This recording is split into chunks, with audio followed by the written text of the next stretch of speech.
दोस्तों नमस्कार। Principles of food science and nutrition के कंटेंट को कंटिन्यू करते हुए आज हम एक नए टॉपिक में जाते हैं, fats and lipids, their structures and classification. तो भाई हमने कार्बोहाइड्रेट पढ़ा, हमने प्रोटीन्स पढ़ा, हमने उनकी प्रॉपर्टीज पढ़ी, स्ट्रक्चर्स, फंक्शंस, मेलार्ड रिएक्शंस, उनके केमिकल कैरेक्टरिस्टिक्स, फंक्शनल प्रॉपर्टीज, ये सब कुछ हमने पढ़ा, कार्बोहाइड्रेट्स का भी, प्रोटीन्स का भी। और उसके बाद जो नेक्स्ट इंपॉर्टेंट टॉपिक आता है वो है लिपिड्स, या जिसको हम लोग फैट्स एंड ऑयल्स भी उसी क्लास में आता है। तो आज के कंटेंट में इसी को कवर करेंगे, the structures and classifications of lipids.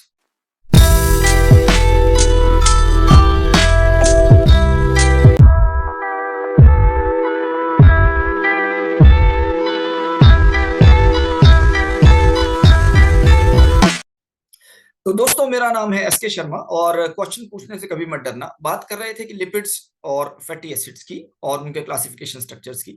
तो आज के कंटेंट के बारे में मैं बताना चाहता हूं कि principles of food science and nutrition के लिए तो इम्पोर्टेंट है ही, साथ में food technology, food process engineering या फूड साइंस एंड न्यूट्रिशन में जितने भी कोर्सेज कोई फूड केमिस्ट्री से रिलेटेड पढ़ता है तो उसमें भी लिपिड्स और फैट्स, फैटी एसिड्स ये बड़े इंपॉर्टेंट आते हैं। तो इनके स्ट्रक्चर्स को भी जानने की कोशिश करेंगे, क्लासिफिकेशंस को देखेंगे कि कैसे क्लासिफाई करते हैं, और फैटी एसिड्स का भी और लिपिड्स का भी। और उसके बाद फिर मैं ये भी बताऊंगा कि एग्जामिनेशन पॉइंट ऑफ व्यू से क्या क्या चीजें इंपॉर्टेंट है, स्ट्रक्चर्स में हमको कितना समझना है, क्या ट्रिक्स हैं, क्या तरीके हैं जिससे हम लोग फंडामेंटली बेसिकली उसको याद कर सकते हैं। तो शुरू करते हैं कि लिपिड्स क्या होते हैं बेसिकली, और लिपिड्स का क्लासिफिकेशन हम लोग कैसे करते हैं। तो lipids are the substances which are insoluble in water। देखो भी पहली सबसे इंपॉर्टेंट बात है कि insoluble in water, पहले तो insoluble in water है, but soluble in solvents of low polarity like chloroform, carbon tetrachloride and ethers।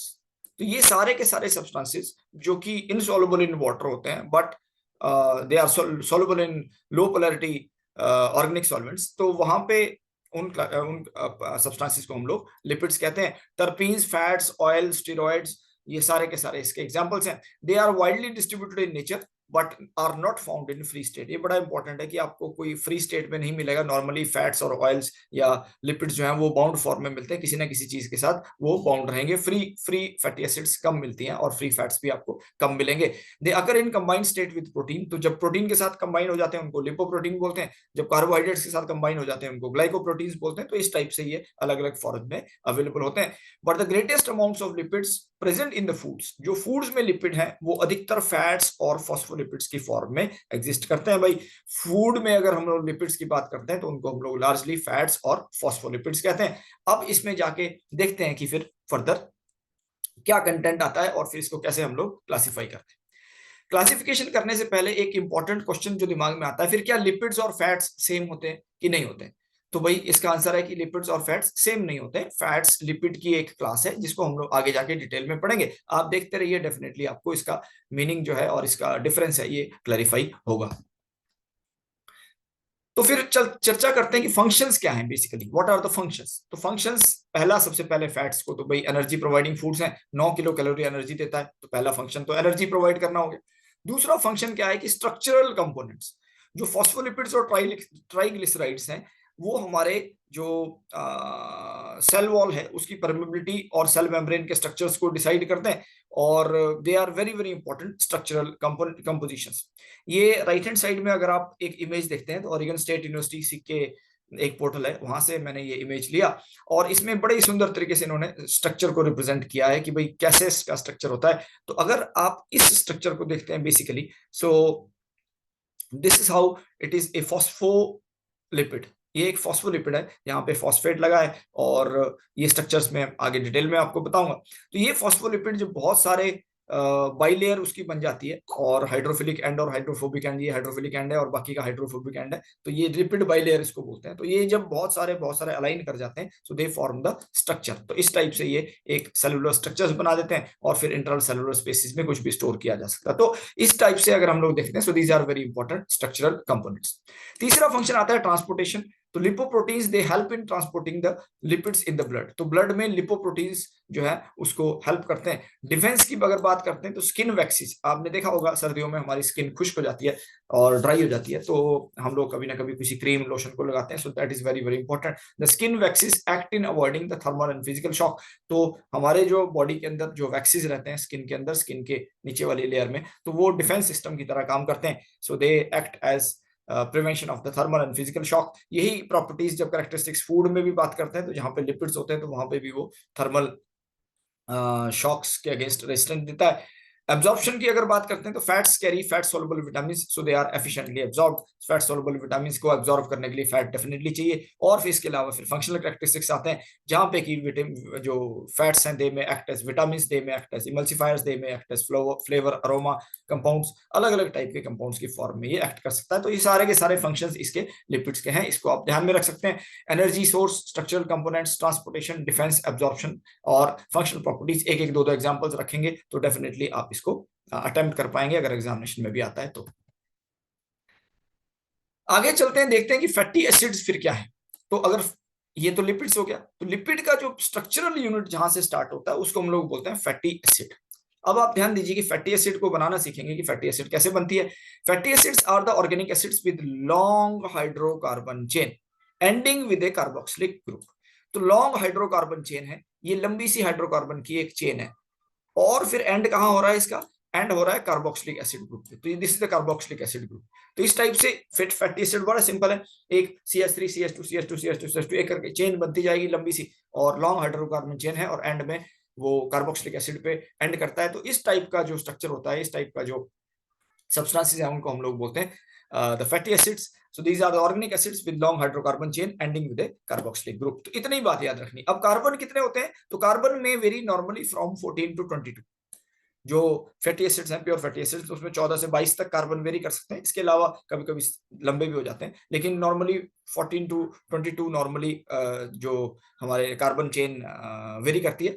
और इसके अलावा जो कार्बन और हाइड्रोजन है वो हाइड्रोफोबिक एंड बनाते हैं। देखो ये बड़ा इंटरेस्टिंग है, ये जो ये वाला जो पोर्शन है जो हाइड्रोकार्बन चेन है वो हाइड्रोफोबिक है, यानी कि वाटर में डिसॉल्व नहीं होगा।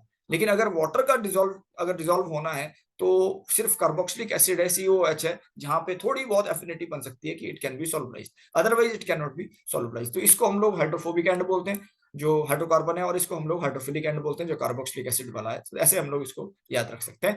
फैटी एसिड्स की एक क्लास आती है saturated fatty acid and unsaturated fatty acid. ये सिंपल सा है, जिस भी सैचुरेटेड फैटी एसिड वो होगी जिसमें कि हाइड्रोकार्बन चेन में कोई भी डबल बॉन्ड नहीं हो तो सैचुरेटेड है, और अनसैचुरेटेड वो होगी जिसमें हाइड्रोकार्बन चेन में जो एक या एक से ज्यादा डबल बॉन्ड होते हैं। अगर एक डबल बॉन्ड होता है उसको बोलते हैं हम लोग मोनो अनसैचुरेटेड फैटी एसिड, मूफा इसको बोलते हैं।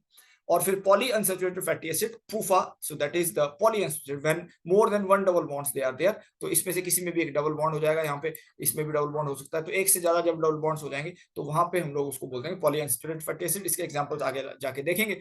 एक खासियत सैचुरेटेड फैटी एसिड्स की ये होती है कि they are solids at room temperature. Unsaturated fatty acids they are not solid at room temperature. उसका रीजन मैं बताऊंगा स्ट्रक्चरली कैसे उसको हम लोग जानते हैं। तो आप आगे देखेंगे तो आपको मिलेगा कि अनसैचुरेटेड फैटी एसिड लिक्विड क्यों होते हैं रूम टेम्परेचर। अब एक और क्लासिफिकेशन है कि जो चेन लेंथ के हिसाब से, कि भाई अगर चेन लेंथ के हिसाब से अगर हम लोग क्लासिफाई करना चाहें तो हम लोग कैसे क्लासिफाई कर सकते हैं फैट्स को। तो पहला क्लास है the short chain fatty acids. अगर 6 कार्बन से कम हो तो उनको शॉर्ट चेन फैटी एसिड्स बोलते हैं। मीडियम चेन होती है, अगर 6 से 12 कार्बन होते हैं तो मीडियम चेन फैटी एसिड्स होती हैं। लॉन्ग चेन फैटी एसिड्स होती है जो 13 to 21 अगर है तो लॉन्ग चेन फैटी एसिड्स हैं। और very long chain fatty acids तब होंगी जब मोर देन 21 कार्बन हैं, तो हम लोग उसको very long chain fatty acids बोलते हैं। तो short chain, medium chain, long chain, very long chain, इनके एग्जांपल्स अभी देखेंगे एक एक करके, सारे के सारे एग्जांपल्स देखेंगे कि क्या क्या इसके एग्जांपल्स होते हैं। तो ये दो classification, saturated unsaturated fatty acids और short chain, medium chain, long chain, very long chain fatty acid, ये दो क्लासिफिकेशन आप याद रख सकते हैं। एग्जामिनेशन में कभी क्लिक कर जाता है कि आप क्लासिफिकेशन लिखिए, तो ये दोनों क्लासिफिकेशन आपको फैटी एसिड की क्लासिफिकेशन में यही दो क्लासिफिकेशन आपको लिखनी होंगी। अब एग्जाम्पल्स की बात करते हैं कि कॉमन फैटी एसिड्स कौन सी है। भाई 4 कार्बन वाला ब्यूटारिक एसिड, और इसको ब्यूटानोइक एसिड भी बोलते हैं, बटर फैट में ये पाया जाता है। कैप्रोइक एसिड, सो 6 कार्बन कैप्रोइक एसिड। हेक्साइनोइक एसिड भी बोलते हैं, ये भी बटर फैट में आता है। देन कैप्राइलिक एसिड, 8 कार्बन वाला कैप्राइलिक एसिड, कोकोनट ऑयल में होता है। देन कैप्रिक एसिड, सो ये भी कोकोनट ऑयल में होता है। आपने देखा होगा कोकोनट ऑयल भी आपका जो है वो सॉलिडिफाई हो जाता है सर्दियों में खासकर। Then we have the lauric acid 12 carbon, so ये भी कोकोनट ऑयल में होता है। Then we have the myristic acid, 14 carbon पे आके आपको मिरिस्टिक एसिड मिलती है। ये पाम ऑयल में, पाम कर्नल ऑयल में मिलता है, और पामेटिक एसिड मिलती है जो पाम ऑयल में आपको मिलता है। सो इसको हेक्सा डेकानोइक एसिड बोलते हैं, जो पामेटिक एसिड है। अब ये पाम ऑयल और पामेटिक एसिड बड़े इंपॉर्टेंट हो जाते हैं, क्योंकि जब हम लोग प्रोसेस फूड की बात करते हैं तो वहाँ अधिकतर पाम ऑयल, क्योंकि सस्ता होता है तो इसलिए पाम ऑयल में बहुत सारे बनाते हैं, जबकि ये हेल्दी बहुत ज्यादा नहीं होता है, लेकिन पामेटिक एसिड और पाम ऑयल का वहाँ पे रोल आता है। Then we have the stearic acid, जो सैचुरेटेड फैटी एसिड्स में स्टीरिक एसिड आती है। तो इसमें क्या है कि 18 कार्बन है, और इसको बोलते हैं ऑक्टा डेकाइनोइक एसिड। तो एनिमल फैट्स में स्टीरिक एसिड पाई जाती है। अगर आप इन सब को देखते हैं तो यहां से यहां तक आपको किसी में भी आपको कोई डबल बॉन्ड नहीं मिला, और उसके बाद स्टीरिक एसिड में भी कोई डबल बॉन्ड नहीं। तो हमको देखना है कि 18 कार्बन तक के जो फैटी एसिड्स हैं उसमें आपको डबल बॉन्ड नहीं मिलता है। और उसके बाद हम चलते हैं अनसैचुरेटेड फैटी एसिड की तरफ। जो पहला है ओलिक एसिड, जिसको कि बड़ा हेल्दी माना जाता है। ऑलिव ऑयल्स में ओलिक एसिड रहती है, 18 कार्बन है, तो एक डबल बॉन्ड इसमें हमको मिलता है। स्ट्रक्चर देखेंगे आगे कैसे बनता है। Then we have the vaccenic acid, so then it is also having one double bond, so it is found in butter fat. Then we have the linoleic acid. So oleic acid से linoleic acid बना, 18 carbon ही है, लेकिन इसमें 2 double bond होते हैं। Oleic में एक double bond और लिनोलेइक में 2 डबल बॉन्ड, इतना ही डिफरेंस है। 9 पोजीशन पे रहता है, सो इसको 9 ऑक्टा डेकाइनोइक एसिड भी बोलते हैं। इसमें 2 डबल बॉन्ड है, एक 9 पे है, एक 12 पे है, तो 9 12 ऑक्टा डेकाइनोइक एसिड। सो डेकाडाइनोइक एसिड, क्योंकि 2 अब इसमें डबल बॉन्ड आ गई तो डाइइनोइक एसिड बन गया है, और ये सेफ्लॉर ऑयल में हमको मिलता है। सो these are the good fatty acids, oleic acid and the linoleic acid. और आगे बढ़ते हैं तो अगर 3 फैटी एसिड्स वाली बात करते हैं तो इसमें हमारे पास आता है linolenic acid. Now this is alpha linolenic acid. तीन इसमें डबल बॉन्ड्स हैं, और एक 9 पोजीशन पे, 12 पोजीशन पे, 15 पोजीशन पे है। स्ट्रक्चर में आगे जाके देखेंगे। फ्लैक्सीड ऑयल में ये पाया जाता है। तो देखो, ओलिक लिनोलेनिक और अल्फा लिनोलेनिक एसिड, ये तीनों की तीनों बड़े इंपॉर्टेंट है। और फ्लैक्सीड ऑयल्स में, so these fatty acids they are found in the flaxseed oils. तो उसके बाद आगे चलते हैं तो 20 कार्बन में the arachidonic acid, then we have the gadoleic acid, then we have the arachidonic acid 20 carbon में। तो इसमें अगर आप देखेंगे अरेकिडोनिक एसिड में, so we have 4 basic double bonds over here, so liver fats में पाया जाता है। Then we have the eicosapentaenoic acid, EPA. Eicosa, आपने एडवर्टाइजमेंट भी देखी होगी कि जो कुछ न्यूट्रास्यूटिकल्स या पाउडर्स जो फूड सप्लीमेंट्स आते हैं बच्चों के लिए, उसमें डीएचए की बात आती है। दिस इज द डोकोसा हेक्साइनोइक एसिड और इकोसा पेंटाइनोइक एसिड। तो इसमें 5 डबल बॉन्ड्स आते हैं इकोसा पेंटाइनोइक एसिड में। 20 कार्बन कंपाउंड है। आगे जाके स्ट्रक्चर समझेंगे। 5 8 11 14 17 इकोसा पेंटाइनोइक एसिड फिश ऑयल में पाया जाता है, बड़ा इंपॉर्टेंट ये है।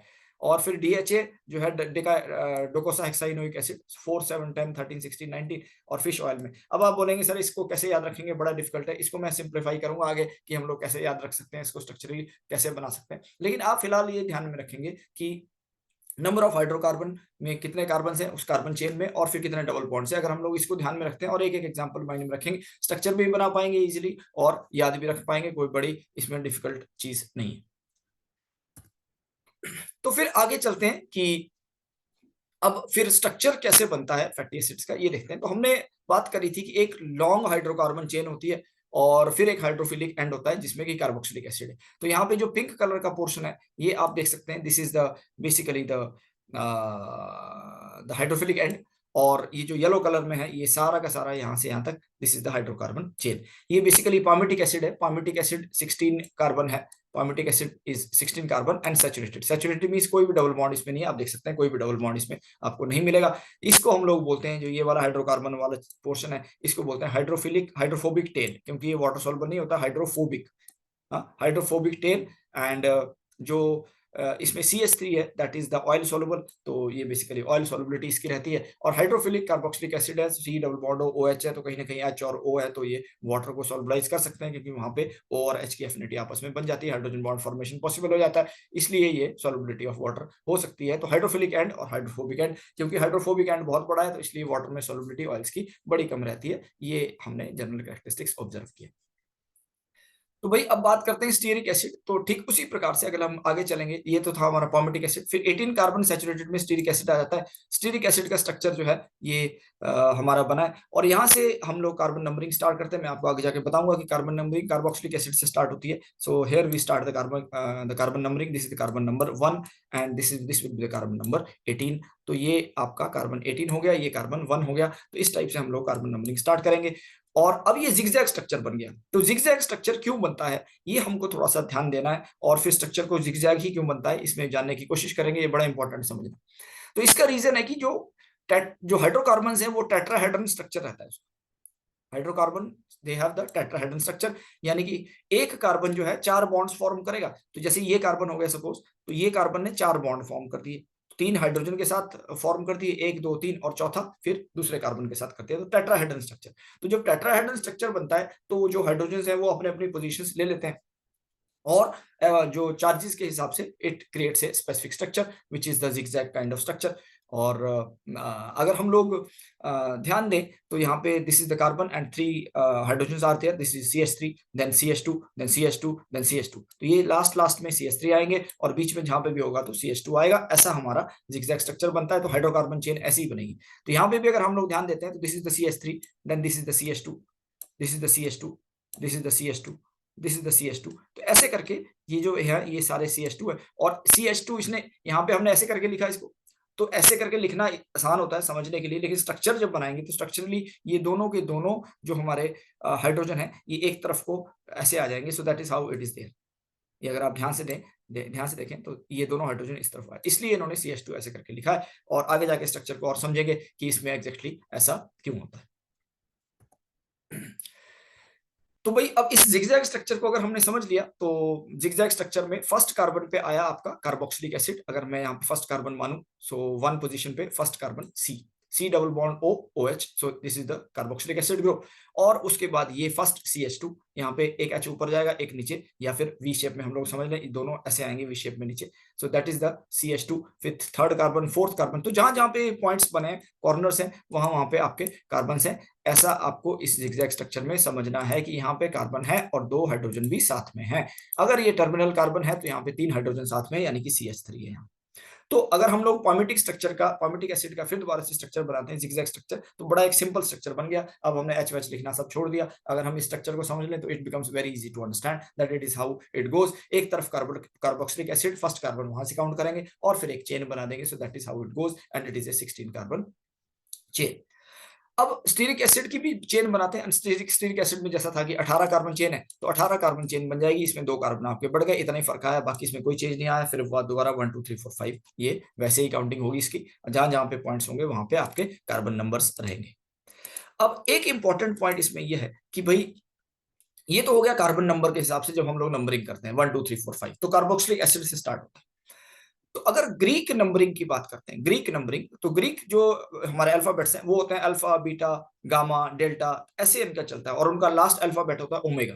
तो यहां से अगर हम लोग फर्स्ट अल्फाबेट देखते हैं तो यहां से इनका फर्स्ट, इन्होंने कार्बोक्सिलिक एसिड को छोड़ के जो आपका कार्बन होगा, सो that is the first carbon, that is the alpha. इसको हम लोग अल्फा कार्बन बोलते हैं। ये क्या है, बीटा कार्बन है, ये गामा कार्बन है, ये डेल्टा कार्बन है, और लास्ट जो आपका कार्बन होता है उसको बोलते हैं द ओमेगा कार्बन। तो ये ओमेगा कार्बन है, ओमेगा। और इसको लास्ट क्योंकि इस तरफ है तो इसको ओमेगा एंड बोलते हैं, इसको डेल्टा एंड बोलते हैं।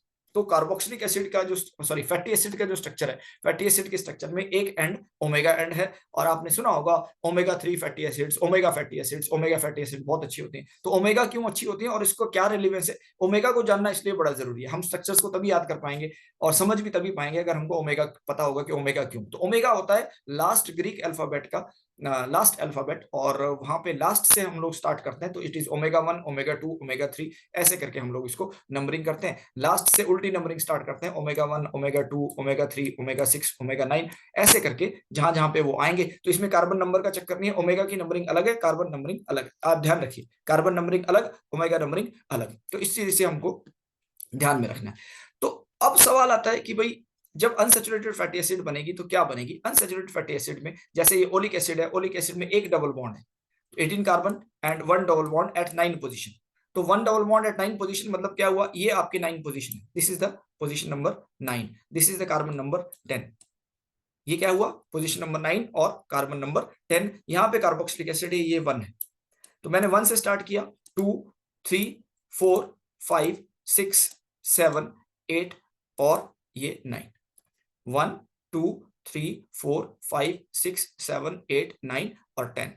तो 9 कार्बन पे आपका एक डबल बॉन्ड आ गया, तो इसलिए इसको ओलिक एसिड हम लोग बोलते हैं। Oleic acid 18 carbon and then 1 double bond at position number 9। So this is how it is written. तो इस तरीके से इसको हम लोग लिखते हैं और यही इसका स्ट्रक्चर है। और जिगजैग स्ट्रक्चर में अगर करेंगे तो बड़ा स्ट्रक्चर बनाना बड़ा इजी होता है और उसको आपको याद भी कर सकते हैं। आगे इसको और इंटरेस्टिंग तरीके से देखेंगे, समझेंगे कि कैसे ये होते हैं। तो अब आ जाओ सिस और ट्रांस फैट्स फिर कैसे बनते हैं, और इसको थोड़ा सा जानने की कोशिश करते हैं, सिस और ट्रांस फैट्स। अब सिस और ट्रांस फैट्स में पोजीशन का चक्कर है कि हाइड्रोजन की पोजीशन कहां पे होगी और इसका रेलेवेंस क्या है वो भी हमको देखना है। तो जैसा हमने देखा था कि टेट्राहेड्रल स्ट्रक्चर में दोनों हाइड्रोजन एक ही तरफ आ जाते थे और ऑक्सीजन के एक ही तरफ दोनों हाइड्रोजन आ जाएंगे, तो यहाँ पे भी हम लोग देख सकते हैं कि एक ही तरफ दोनों हाइड्रोजन आ गए। अगर ये एक आपका 18 कार्बन चेन है, 18 कार्बन चेन में 9 पे सैचुरेशन है, इसका मतलब ये क्या है, ये ओलिक एसिड। अब ओलिक एसिड में डबल बॉन्ड बनेगा, जब जब डबल बॉन्ड बनेगा तो हाइड्रोजन, दो हाइड्रोजन माइनस हो जाते हैं, -H2, क्योंकि दोनों जगह से आपका हाइड्रोजन तो निकल जाएगा। So that is how it is there. So -H2 has to be there, then the double bond formation takes place. So 1 carbon 2 carbon 3 carbon करते करते करते 9 कार्बन पे हम पहुंच गए, और 9 कार्बन और 10th कार्बन पे आप देख रहे हैं सिर्फ एक ही H है, क्योंकि इसमें से 2 H2 बाहर निकल गए, तभी डबल बॉन्ड बनेगा। So that is how it is there. यही स्ट्रक्चर को हमको समझना है। और फिर 8 कार्बन पे भी 2 H है, 7th कार्बन पे भी 2 H है, 6 कार्बन पे भी 2 H है, 12th पे भी है, 13th पे, बाकी सब वैसा ही स्ट्रक्चर रहेगा और कहीं पे भी चेंज नहीं आएगा। तो इसको जब हम लोग स्ट्रक्चर फॉर्म करते हैं तो ट्रांस जब ओलिक एसिड बनती है तो ट्रांस ओलिक एसिड में किंकिंग नहीं होती। किंकिंग मींस डिफॉर्मेशन, मुड़ना, बेंडिंग। तो किंकिंग नहीं हो रही है। तो जो ट्रांस फैटी एसिड्स होती हैं वो स्ट्रक्चर में, उसमें हाइड्रोजन अलग अलग डायरेक्शंस में होते हैं। जैसे इसमें एक हाइड्रोजन ऊपर की तरफ आ गया, एक नीचे की तरफ आ गया, तो स्ट्रक्चर आपका सेम रहेगा और जो जिगजैग स्ट्रक्चर है वो किंकिंग उसमें नहीं हो रही है। लेकिन जब हाइड्रोजन दोनों एक ही तरफ आ जाएंगे, ये है हमारा जो cis form. Cis form when both the hydrogens they are on the same side. तो 9th और 10th कार्बन पे तो डबल बॉन्ड है, लेकिन ये क्या है कि सिस फॉर्म हो गया। और जब सिस कार्बन बनेगा, सिस डबल बॉन्ड बनेगा, तो उस स्टेज में क्या होता है, kinking of the structure, kinking of the hydrogen chain starts. तो इस टाइप से आप देखेंगे यहाँ से ये हाइड्रोजन चेन बेंड होगी और उसके बाद फिर फर्दर ये ओलिक एसिड सिस फॉर्म। तो कार्बन चेन आपका बेंड हो गया और ट्रांसफॉर्म में कार्बन चेन बेंड नहीं हुआ है। इसका प्लस माइनस क्या है, हेल्थ के साथ इसका क्या रिलेवेंस है, वो मैं आपको बताऊंगा। लेकिन आपको ये ध्यान रखना है कि अगर हाइड्रोजन अलग अलग तरफ हैं तो ट्रांसफॉर्म है, डबल बॉन्ड बन गया। और अगर हाइड्रोजन दोनों एक ही तरफ हैं तो सिस फॉर्म है, डबल बॉन्ड बनेगा और जो हाइड्रोकार्बन चेन है वो किंकिंग उसकी हो जाती है। तो कभी स्ट्रक्चरली इसको लिखा जाता है, कभी नहीं भी लिखा जाता, नहीं रिप्रेजेंट करते हैं, जहां इसकी जरूरत नहीं होती है बताने की वहां नहीं बताते हैं, सीधा स्ट्रक्चर ड्रॉ कर लेते हैं। लेकिन आप ये हमेशा ध्यान रखिए कि जब जब सिस बॉन्ड फॉर्म होगा तो आपका किंकिंग जरूर होगा, बेंडिंग जरूर होगा हाइड्रोकार्बन चेन का। तो अब थोड़ा सा और आगे बढ़ेंगे और स्ट्रक्चर्स को जानने की कोशिश करते हैं कि फिर क्लासिफिकेशन जो हमारी अच्छी अमीनो एसिड्स हैं जिनको हम लोग हेल्दी बोलते हैं, तो उसको सॉरी फैटी एसिड्स हैं उसको, जिसको हम लोग हेल्दी बोलते हैं, तो क्यों हेल्दी बोलते हैं। तो स्टीरिक एसिड की बात करी थी हमने, स्ट्रक्चर देखा, 18 कार्बन 0 डबल बॉन्ड, सिंपल एक कार्बोक्सिलिक एसिड है और 1 2 3 4 5 6 करके यहाँ पे 18 कार्बन तक हम लोग आ जाते हैं और इसमें कुछ भी कॉम्प्लिकेटेड नहीं, ये हमने समझ लिया। ओलिक एसिड का स्ट्रक्चर है जिसमें एक डबल बॉन्ड है, 18 कार्बन है, देखो 18:1 1 मींस एक डबल बॉन्ड और फिर सेमी कोलन लगा के ये बॉन्ड पोजीशन है कि कहां पे, किस पोजीशन पे वो डबल बॉन्ड है, तो 9th इज द पोजीशन। तो यहाँ पे फिर दोबारा से एक कार्बोक्सिलिक एसिड है, 18 कार्बन टोटल बने, यहाँ पे 18C आ गया और 9th और 10th के बीच में हमारा एक बॉन्ड फॉर्मेशन हो गया, तो ये ट्रांसफॉर्म है ओलिक एसिड का, तो ये ट्रांस ओलिक एसिड है, 9 पे इसका डबल बॉन्ड है, 9 पोजीशन में, 9th कार्बन। अब आते हैं लिनोइलिक एसिड। लिनोइलिक एसिड में 18 कार्बन तो होते हैं लेकिन 2 डबल बॉन्ड होते हैं, और 2 डबल बॉन्ड के लिए 9 और 12 पे डबल बॉन्ड होंगे, 9th और 12th पोजीशन पे डबल बॉन्ड होंगे। सो double bonds eight 9th and 12th position. तो यहां से अगर हम लोग देखते हैं तो दिस इज द 1 2 3 4 5 6 7 8 और this is carbon 9, this is carbon 10, this is carbon 11, this is carbon 12 और 13। तो यानी कि 9th और 12th कार्बन पे डबल बॉन्ड फॉर्मेशन हुआ, तो इसलिए हमने इसको 9 और 12 लिख दिया। स्ट्रक्चर को समझने के लिए लिनोलेइक एसिड हम लोग ऐसे लिखते हैं। अब आता है लिनोलेनिक एसिड। अब लिनोलेनिक में क्या होता है, 3 डबल बॉन्ड्स होते हैं भाई, 3 डबल बॉन्ड कहां पे होंगे, 9 12 15 पोजीशन पे होंगे। तो 9-12 में तो स्ट्रक्चर लिनोलेइक एसिड के जैसा रहा, 9 पे डबल बॉन्ड आ गया और 12 पे भी डबल बॉन्ड आ गया, और फिर एक डबल बॉन्ड 15 पे हमको बनाना पड़ेगा, 15 कार्बन पे भी एक डबल बॉन्ड आया, जैसे कार्बन 15, 16, 17, 18 और यहाँ पे आके ये एंड हो। तो मैंने आपको बताया था कि ओमेगा की काउंटिंग हम उल्टा शुरू करते हैं, जो हाइड्रोकार्बन का एंड है वहां से स्टार्ट करते हैं, क्योंकि ग्रीक अल्फाबेट्स में सबसे लास्ट अल्फाबेट जो है वो ओमेगा होता है, तो इसलिए हम लोग ओमेगा की काउंटिंग यहां से स्टार्ट करते हैं। अब अगर ओमेगा की काउंटिंग करेंगे हम लोग, तो this is the omega 1, this is omega 2 और दिस इज ओमेगा 3। तो इनको ओमेगा 3 फैटी एसिड्स बोलते हैं। जहां पे ओमेगा 3 पे डबल बॉन्ड अगर आ जाता है तो ओमेगा 3 फैटी एसिड्स, ओमेगा 6 पे डबल बॉन्ड आ जाता है तो ओमेगा 6 फैटी एसिड्स, ओमेगा 9 पे अगर डबल बॉन्ड आ जाता है तो ओमेगा 9 फैटी एसिड्स। तो नॉर्मली ओमेगा 3 फैटी एसिड्स की ही हम लोग देखते हैं। तो ओमेगा 3 फैटी एसिड इसको क्यों बोलेंगे? This is because this is the omega 1, this is omega 2 and this is omega 3। तो the linolenic acid is the omega 3 fatty acid, whereas linoleic acid is the omega 6 fatty acid, omega 6 and omega 9 fatty acid, whereas linolenic acid is the omega 3 fatty acid। तो इस type से इसको classify करता है। और omega 3 omega 6 को आपको बहुत ज्यादा रट्टा लगाने की जरूरत नहीं है, हमको काउंटिंग बस उल्टे से स्टार्ट करनी है, 18th कार्बन से स्टार्ट करनी है और ओमेगा 1 ओमेगा 2 की फॉर्म में काउंटिंग करनी है। तो जब हम इस काउंटिंग को करेंगे तो आप इजिली फाइंड आउट कर सकते हैं कि कौन सी पोजीशन उसमें रही होगी। अब बात करते हैं इकोसा पेंटाइनोइक एसिड। तो इकोसा पेंटाइनोइक एसिड ईपीए, ईपीए भी एक 20 कार्बन फैटी एसिड है और इसमें 5 डबल बॉन्ड्स हैं आपके। अब 5 डबल बॉन्ड्स कहाँ हैं? 5, 8, 11, 14, 17 पोजीशन पे है, अगर हम कार्बन नंबर के हिसाब से काउंट कर रहे हैं। 5, 8, 11, 14, 17 पोजीशन पे। लेकिन ये भी एक ओमेगा 3 फैटी एसिड है, तो अगर हम लोग इसे ओमेगा नंबरिंग से देखते हैं तो this is the omega 1 omega 2 omega 3। Omega 3 पे एक है, 4, 5, 6 पे है, ओमेगा फिर 7, 8, 9 पे है। So this is the omega 3 position, this is omega 6 position. अगर मैं इसको लिखूंगा तो this is omega 6 and this is the omega 9 position. So इस प्रकार से ये भी एक ओमेगा फैटी एसिड है, ओमेगा 3 फैटी एसिड। और this is very very important for health. Eicosapentaenoic acid और डीएचए डोकोसा हेक्साइनोइक एसिड। तो डोकोसा हेक्साइनोइक एसिड आपने हेल्थ सप्लीमेंट्स में देखा होगा, बच्चों के लिए जो हेल्थ सप्लीमेंट्स आते हैं उसमें डीएचए का जिक्र रहता है। और इसमें 6 इसमें आपके हेक्साइनोइक एसिड तो 6 कार्बन है, सॉरी ये थोड़ा मिस्टेक हो गया, इसको आप 6 पढ़ लें। This is basically 6, you read it 6 इसमें 22 कार्बन टोटल जो आपका हाइड्रोकार्बन चेन है और 6 डबल बॉन्ड्स, 4, 7, 10, 13, 16, 19 पोजीशन पे 6 डबल बॉन्ड इसमें टोटल है। तो एक 4 पोजीशन पे, एक 7 पोजीशन पे, फिर 10, 13, 16 और 19 पोजीशन पे। इसको हम लोग याद कैसे रख सकते हैं? तो याद रखने का अब सवाल यही आता है कि सर ये कैसे याद रखेंगे, 5, 8, 11, 14, 17, ये तो बड़ा मुश्किल है। तो इसमें मैं आपको सिंपल बताता हूँ कि इसमें याद रखने का सबसे अच्छा तरीका है कि ओलिक एसिड का तो आप याद रखिए कि पोजीशन 9 पे है, लिनोलेनिक एसिड का रखिए आप 9, 12 पे है, और लिनोलेनिक एसिड का रखिए 9, 12, 15। तो 3 के डिफरेंस पे आएंगे, तो इसलिए पहले 9 फिर 9, 12 फिर 9, 12, 15। ओलिक एसिड, लिनोलेनिक एसिड और लिनोलेनिक एसिड का स्ट्रक्चर याद रखने के लिए तो हम लोग कार्बन नंबर के हिसाब से याद रख सकते हैं। लेकिन जब ईपीए और डीएचए का स्ट्रक्चर याद रखना है तो आप कार्बन नंबर के हिसाब से मत याद रखिए, आप उसको ओमेगा नंबर के हिसाब से याद रखिए। और ओमेगा 3 पे आप पहला डबल बॉन्ड लगा दीजिए। तो ओमेगा 3 पे जो पहला डबल बॉन्ड लगाएंगे, अगला ओमेगा 6 पे आएगा, फिर अगला ओमेगा 9 पे आएगा, फिर ओमेगा 12 पे आएगा, फिर ओमेगा 15 पे आएगा, ऐसे ही करके सारे आएंगे। वैसे ही जब हम लोग इसमें लगाते हैं डीएचए में, तो डीएचए में भी ओमेगा 3 पे पहला डबल बॉन्ड यानी कि ओमेगा 3 यानी कि कार्बन नंबर 20, तो 20 और 19 के बीच में एक डबल बॉन्ड आएगा, तो 20 पे लग गया। उसके बाद omega 3, 4, 5, 6, this is omega 6, 5, 6, 7, sorry omega 3, 4, 5, 6, this is omega 6, 7, 8, 9, this is omega 9, 10, 11, 12, this is omega 12, 13, 14, 15, this is omega 15, 16, 17, 18, this is omega 18। तो अगर आप ओमेगा पोजीशन के हिसाब से याद रखेंगे तो यहाँ पे आपको याद रखना इजी हो जाएगा। यहाँ पे आप कार्बन नंबर के हिसाब से रखेंगे तो थोड़ा डिफिकल्ट है, ओमेगा नंबर के हिसाब से रखेंगे तो काउंटिंग वही है, 3, 6, 9, 12, 15 ऐसे करके 3 का टेबल जैसे चलता है। लेकिन ओमेगा के हिसाब से रखेंगे अगर आप ईपीए और डीएचए का स्ट्रक्चर याद रखना चाहते हैं तो this is very very simple if you remember as per the omega numbering.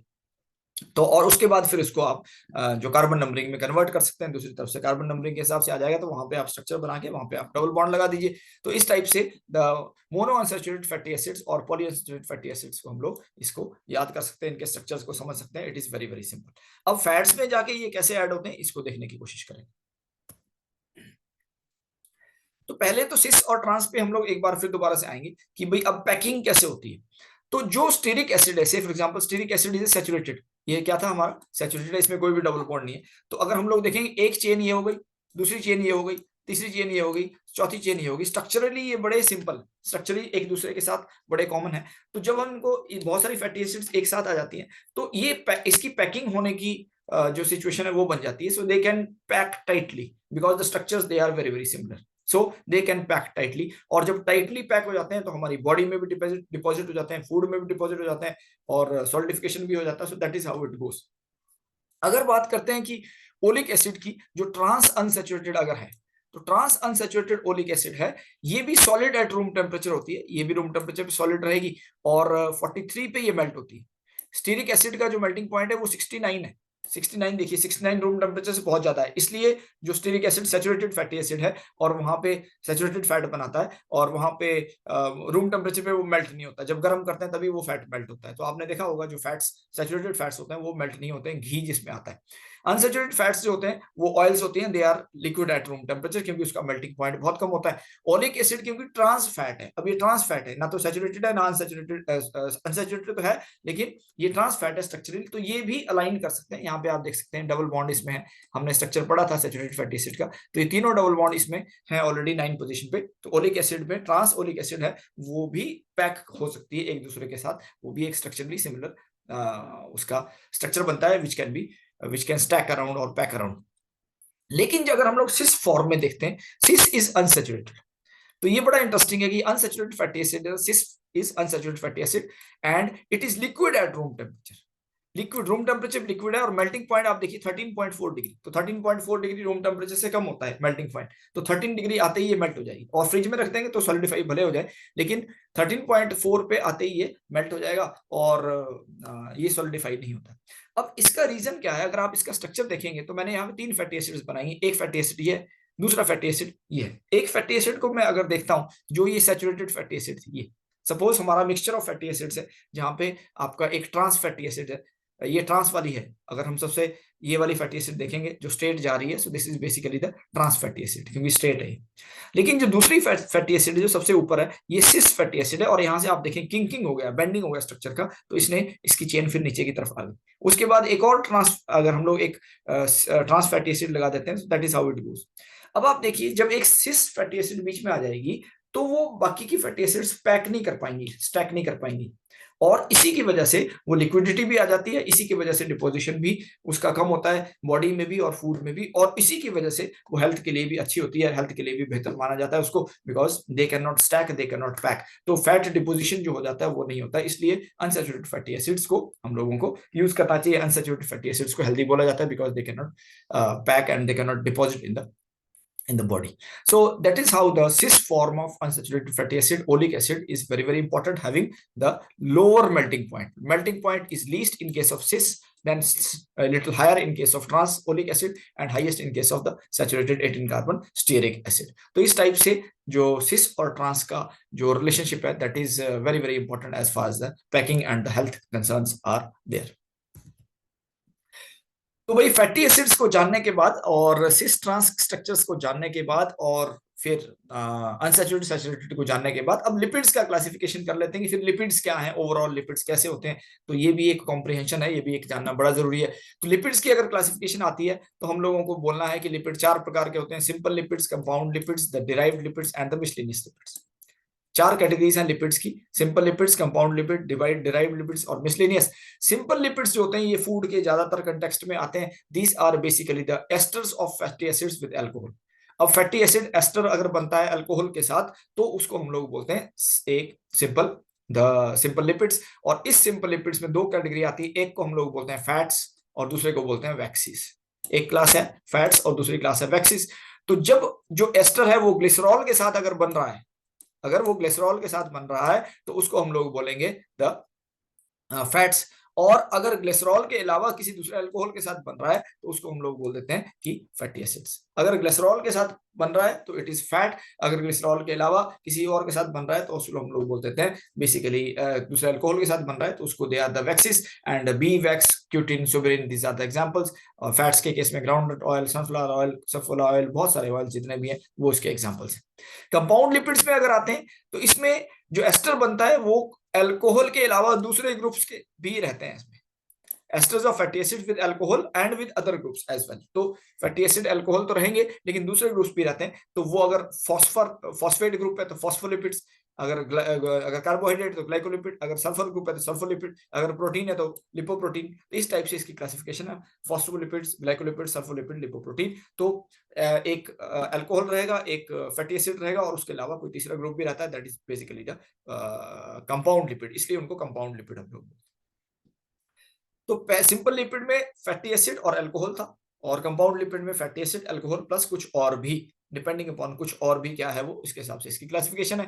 Derived lipids, जैसा कि नाम से हमको पता लग रहा है कि जब लिपिड्स को हम लोग किसी दूसरे फॉर्म में वो कन्वर्ट हो जाता है, जो कॉम्प्लेक्स लिपिड है या सिंपल लिपिड्स हैं, वो फर्दर जब किसी और फॉर्म में कन्वर्ट हो जाएंगे और उसका हाइड्रोलिसिस हो जाता है, तो फिर जो उससे बनता है that is basically the derived lipids. तो डिराइव्ड लिपिड्स में स्टेरॉइड्स भी आ सकते हैं, अलग फ्री फैटी एसिड्स भी आ सकते हैं, अल्कोहल्स भी आ सकते हैं, फैट सोलुबल विटामिन भी आ सकते हैं। ये इसकी क्लासिफिकेशन है। The substances derived from the neutral lipids और द कंपाउंड लिपिड्स।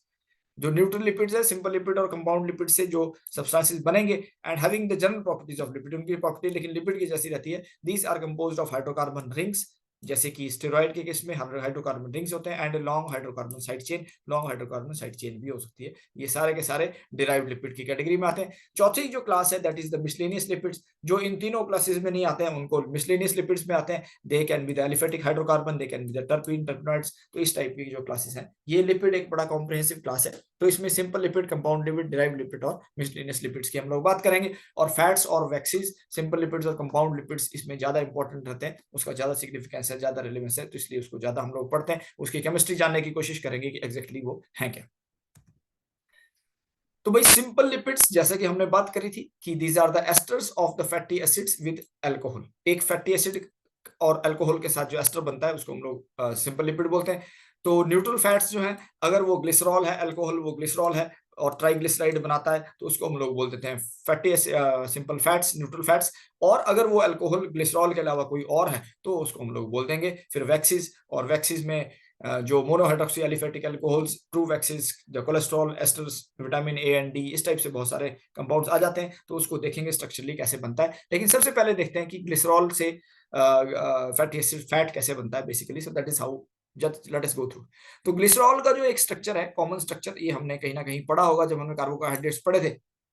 तो CHOH, CHO, OH और CH2OH, इस टाइप से अगर हम लोग देखेंगे 3 कार्बन एक स्ट्रक्चर है। इसमें अगर हम लोग कोई फैटी एसिड से फॉर एग्जांपल पामेटिक एसिड अगर ऐड कर देते हैं, अब जो दीज आर फैट्स क्या हुए, the esters of the fatty acids plus alcohol. Alcohol क्या हुआ, ग्लिसरॉल। तो ग्लिसरॉल में हमने क्या ऐड किया, फैटी एसिड।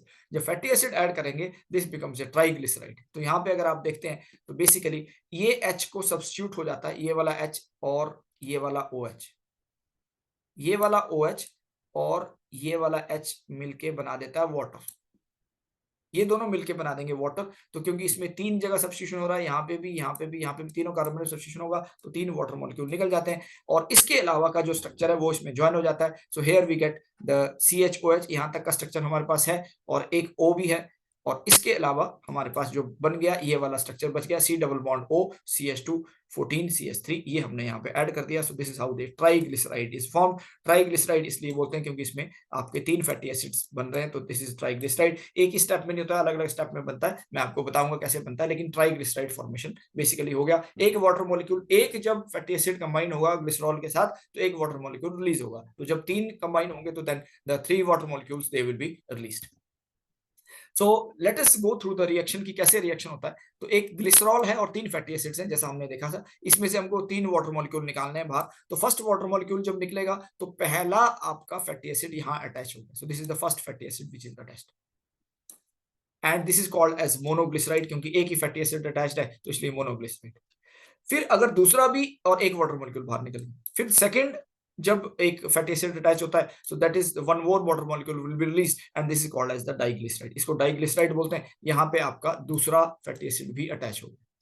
और अगर फिर तीसरा भी फैटी एसिड अटैच हो जाता है, एक और वाटर मॉलिक्यूल बाहर निकलता है and we get the triglyceride, और फिर triglyceride are the fats basically. तो ग्राउंडनट ऑयल, सनफ्लावर ऑयल इसके एग्जांपल्स हैं। So these are basically the triglyceride. तो भाई हमने शुरू में बात करी थी कि क्या लिपिड और फैट एक ही होते हैं? नहीं भाई, लिपिड तो बहुत सारे होते हैं, फैट्स भी हो सकते हैं, वैक्सीज भी हो सकते हैं, फॉस्फोलिपिड्स भी हो सकते हैं, ग्लाइकोलिपिड्स भी हो सकते हैं, सल्फोलिपिड्स भी हो सकते हैं, ट्राइग्लिसराइड्स भी हो सकते हैं, टर्पेनॉइड्स भी हो सकते हैं। लेकिन जो फैट्स हैं वो सिर्फ ट्राइग्लिसराइड्स ही होंगे, और triglycerides groundnut oil, sunflower oil, sunflower oil, linseed oil, बहुत सारे एग्जांपल्स हैं जहां पे आपको ट्राइग्लिसराइड्स मिलते हैं। तो fats are basically triglycerides formed by the reaction of glycerol with the fatty acids and replacement of 3 water molecules with the 3 fatty acids. तो इस टाइप से जब हम लोग देखते हैं, so that is how it goes, and these are the examples, groundnut oil and sunflower oil.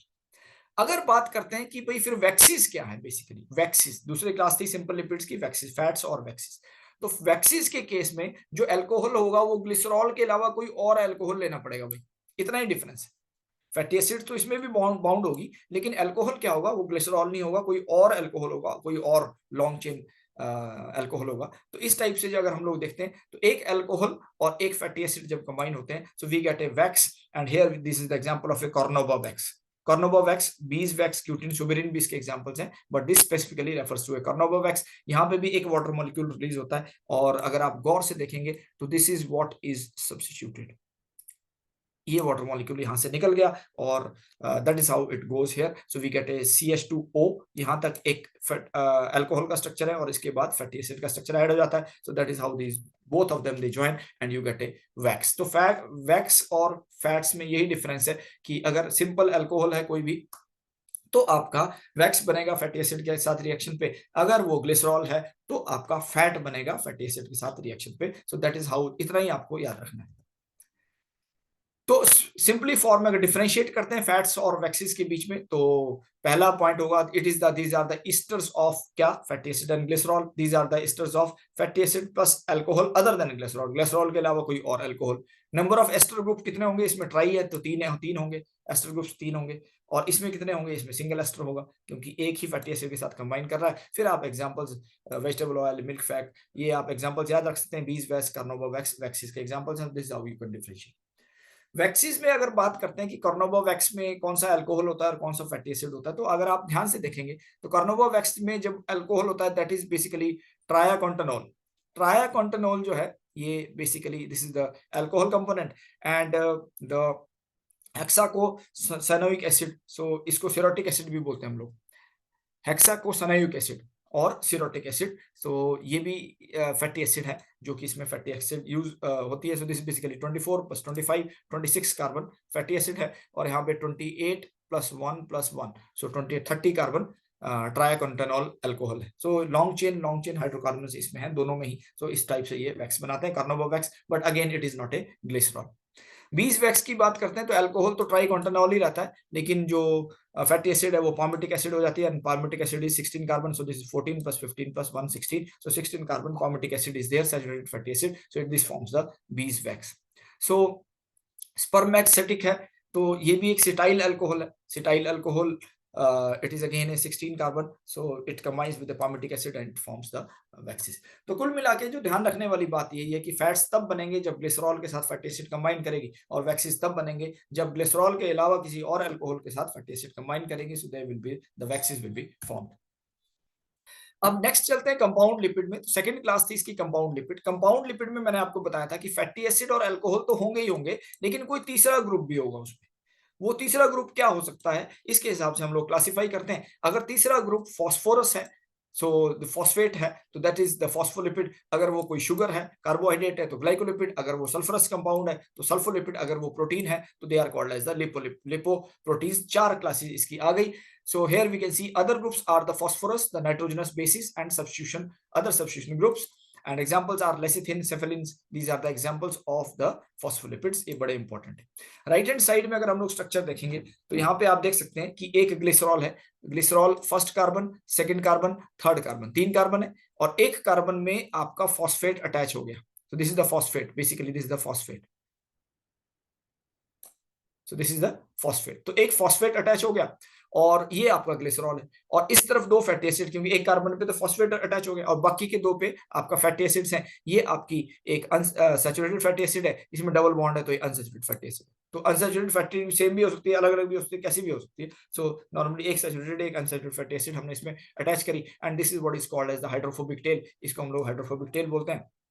ये भी ऑरेगन स्टेट यूनिवर्सिटी का जो वेबसाइट है उसमें ये पड़ा हुआ है, and I thankfully acknowledge the सुंदर फोटोग्राफ उन्होंने बनाया, beautiful photograph, beautiful image they have created, so all thanks to them. But going again to the structure, that this is basically the phosphate which is there on the one side, and this is the hydrophilic end phosphate, क्योंकि बहुत सारे ions आ गए, और मैंने आपको बताया था carboxylic acid का जो एंड होता है that is the hydrophilic head of the compound lipids, so phospholipids specifically. तो lecithin and cephalin this is example. तो लेसिथिन को इमल्सिफायर के फॉर्म में यूज किया जाता है, यानी कि वो वाटर और जो हमारा ऑयल फेस है दोनों को सेपरेट नहीं होने देता है और दोनों को मिक्स करके रखता है। सो इसीलिए क्योंकि इसमें दोनों है, हाइड्रोफोबिक टेल भी है जो कि एक फैट सोल्युबल होती है और या ऑर्गेनिक सॉल्वेंट में सॉल्युबल होती है, और दूसरा जो हाइड्रोफिलिक हैंड है वो भी आपका रहेगा जो वाटर सॉल्युबल होता है। तो इसलिए इमल्शंस जब लेसिथिन सेफालिन की बात करते हैं तो they form wonderful emulsions. Then the second class is the glycolipids. So glycolipids में basically carbohydrates, and then they contain the special sugar moiety, alcohol, special alcohol moiety, जिसको हम लोग स्फिंगोसिन बोलते हैं, स्फिंगोसिन और स्फिंगोल, स्फिंगोल भी बोलते हैं, स्फिंगोसिन भी बोलते हैं, और एक नाइट्रोजनस बेस भी इसमें रहता है। तो कार्बोहाइड्रेट्स तो रहेंगे लेकिन एक स्पेशल अल्कोहल मोइटी भी होती है, स्ट्रक्चर में जाके मैं आपको बताऊंगा। So gangliosides will be there, the cerebrosides they can be there. Then we have the sulfate sulfosides where the sulfolipids where the sulfate groups are there, and we can have the lipoproteins, so very low density lipoproteins, low density lipoproteins and high density lipoproteins। ये इसका classification है। इस प्रकार से बहुत सारे examples आपके compound lipid के हो सकते हैं। तो ग्लाइकोलिपिड्स को थोड़ा सा देखते हैं बेसिकली। तो अगर हम लोग एक ग्लिसरॉल की बात करें तो ये बेसिकली ग्लिसरॉल है जिसके 3 कार्बन ये 3 कार्बन, तो ये 3 कार्बन ग्लिसरॉल के हैं। और उसके बाद फर्स्ट कार्बन पे आ गया स्फिंगोसिन यूनिट, अगर आप ध्यान से देख सकते हैं। सो this is basically the sphingosine unit, ये भी एक हाइड्रोकार्बन चेन है। और दूसरी तरफ आ गया फैटी एसिड, इस सेकंड कार्बन पे आपका क्या है, एक फैटी एसिड अटैच्ड है और नाइट्रोजनस बेस भी है। So fatty acid is attached, and on the third carbon of the glycerol we get the sugar unit is attached, and that is why this is called as the glycolipids, because one carbohydrate is attached। तो इस type से आप देख सकते हैं। so, structure को अगर आप बार बार, मैंने आपको शुरू से कहा ग्लिसरॉल को आपको ध्यान में रखना पड़ेगा, और उसके हिसाब से फिर आप बॉन्ड्स अटैच कर सकते हैं, उसके हिसाब से फंक्शनल ग्रुप्स को अटैच कर सकते हैं, आप स्ट्रक्चर्स को ड्रॉ कर पाएंगे। अगर हम लोग ग्लिसरॉल के बेसिक स्ट्रक्चर को याद रखते हैं तो फैट्स को याद रखने के लिए, समझने के लिए ग्लिसरॉल को ध्यान रखना जरूरी है। Then the second class was the sulfolipids. तो सल्फोलिपिड्स में जैसा कि फिर दोबारा से यही एक हमारा जो ग्लिसरॉल वाले कार्बन है वो यही है, और 3 कार्बन है। फर्स्ट कार्बन पे आप देख सकते हैं एक कोई फैटी एसिड अटैच्ड है, दूसरे कार्बन पे फिर दोबारा एक एस्टर ऑफ फैटी एसिड्स है, तो दोनों तरफ एस्टर ऑफ फैटी एसिड्स हैं ऑलरेडी। और तीसरे पे जब आते हैं तो एक शुगर एस्टर हमको मिल जाता है यहाँ पे, और शुगर एस्टर भी ऐसा जिसमें एक सल्फेट ग्रुप भी होता है। तो बेसिकली सल्फोलिपिड्स में क्या हुआ कि ग्लाइकोलिपिड्स के जैसे हैं लेकिन उसमें सल्फेट ग्रुप भी अटैच्ड है शुगर मोइटी में, तो इस टाइप से they are called as the सल्फोलिपिड्स।